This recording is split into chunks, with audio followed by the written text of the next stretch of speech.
મહીસાગર ભાજપનું મોટું ઓપરેશન।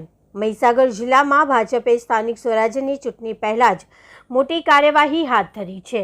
જિલ્લા ભાજપ પ્રમુખ દશરથ બારિયાના નેતૃત્વ હેઠળ પક્ષ વિરોધી પ્રવૃત્તિમાં સંકળાયેલા કાર્યકરો સામે કડક પગલાં લેવામાં આવ્યા છે।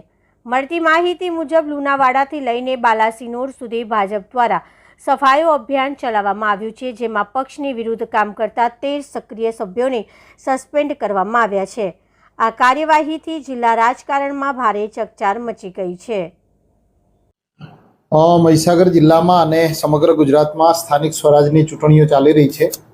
મહીસાગર જિલ્લામાં ભારતીય જનતા પાર્ટીમાં ઉમેદવારોએ પોતાની દાવેદારી નોંધાવી હતી, પરંતુ કેટલાક સમીકરણોમાં એમને મેન્ડેટ આપવાનું ન થતું હોય એવા સંજોગોમાં કેટલાક કાર્યકર્તાઓ પક્ષની વિરુદ્ધમાં જઈ અને અન્ય પક્ષમાંથી અથવા તો અપક્ષમાં એમણે ઉમેદવારી નોંધાવી છે અને ચૂંટણી લડે છે।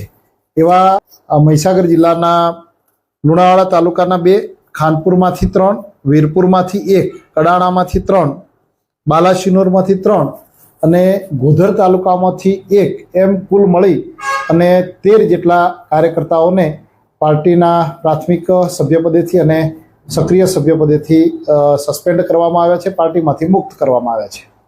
ભાઈ પટેલને અગાઉ 2 વાર સસ્પેન્ડ કરવામાં આવ્યા હતા। સસ્પેન્ડ કર્યા બાદ એમણે ફરી પાછા પાર્ટીનો સંગઠનનો કાર્યક્રમ ચાલ્યો। એ દરમિયાન સક્રિય સભ્ય એ બન્યા હતા અને સક્રિય સભ્ય બન્યા બાદ ફરીથી એમને આ વખતે પાર્ટી વિરુદ્ધમાં જઈ અપક્ષમાં દાવેદારી કરતા એઓને ફરીથી પાર્ટીના પ્રાથમિક સભ્યપદેથી સસ્પેન્ડ કરવામાં આવ્યા છે।